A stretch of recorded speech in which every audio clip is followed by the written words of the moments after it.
Au Mali, c'est clairement un rétropédalage des Américains, et pas des moindres. Les États-Unis n'admettent leurs erreurs que lorsqu'ils ne peuvent plus l'emporter par la force, lorsque leurs intérêts stratégiques sont gravement menacés, et quand le coût de l'isolement devient trop élevé.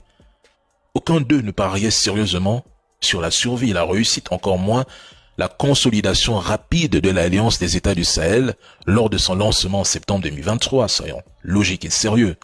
Il tablait plutôt sur une implosion rapide, un effondrement sécuritaire, un isolement économique fatal et, surtout, une lassitude populaire.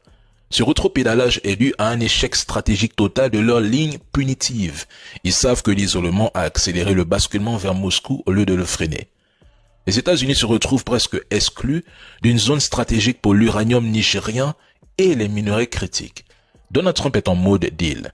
Il envoie Nick Shecker, l'incarnation de sa nouvelle stratégie de sécurité nationale pour l'Afrique. Et là, le ton s'adoucit pour tester un possible retour dans le jeu, même modeste, c'est-à-dire par une coopération sécuritaire limitée, des investissements privés afin de contrebalancer l'influence sino-russe en Afrique ou précisément au Sahel. Et face à la crise sécuritaire, Washington y voit une opportunité de revenir par la porte étroite et de ne pas laisser tout le terrain à Moscou à la Chine.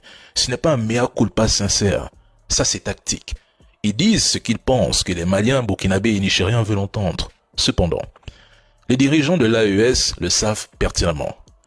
Ils ne lâcheront ni la Russie, ni la Chine, ni qui que ce soit pour embrasser pleinement les États-Unis. Non.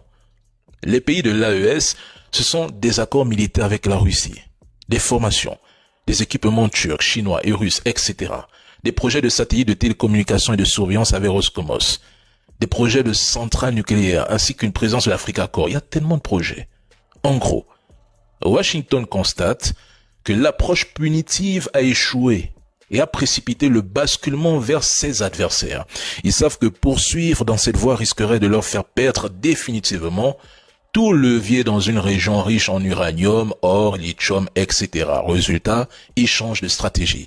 Parce que si la force ne passe pas, on opte pour la douceur.